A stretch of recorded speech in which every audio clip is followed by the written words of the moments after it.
I guess what I've been thinking about a lot this week, and actually for the last little while, is grief. I've had a few significant losses in the last couple of months. Both my anchor partner Avi and I have gone through breakups with other partners in the last few weeks and months. And that's been obviously incredibly painful. But it's also brought up all sorts of other interesting things. One is that it's got me thinking a lot about what kinds of grief get publicly recognized and valued. And when you're polyamorous, I think the other partner doesn't necessarily get recognized. So my anchor partner, Avi, and I have been together for 22 years. That's a relationship that's recognized. We're married.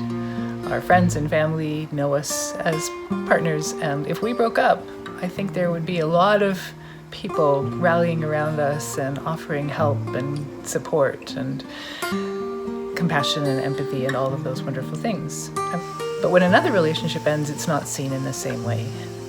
And so even though we've been very, very out and very public about the status of our relationship and our relationships, I think for a lot of people who aren't polyamorous or who don't quite get it, they sort of think like, oh yes, this is the real couple, and then they have this thing on the side that we just would really rather not think about. It's probably all about sex, and we don't really want to know about that. And that's not true. And it also makes me really sad because when things happen and losses happen, they don't get the same recognition and we don't get the same support, even from people who are very close to us.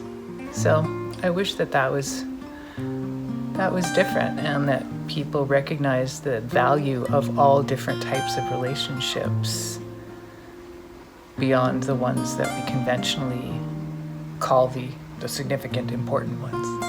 There's been an upside of these breakups, of Avi and I both having breakups in the last little while, and that is the connection that it has enhanced between the two of us.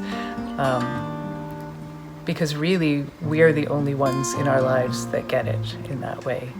And so when my last lover and I split up, my biggest supporter was Avi. He was the one that on whose shoulder I was crying every night, and he was incredible and loving and supportive and just there. And I am doing my best to be similarly supportive as he goes through a loss also. I suspect that most people think that when you open up a relationship, it's a sign that things are almost done, or that it's not going to be successful, or that it's going to damage a relationship. And in fact, the exact opposite is true, which is this has been the thing that has strengthened our relationship more than anything ever in the past. We have a stronger bond now than we have ever had in 22 years. And I think the way that we've been able to support each other through other breakups is just a testament to that. So that's what's on my mind. Grief, sadness, interspersed with moments of real sweetness and lots of love.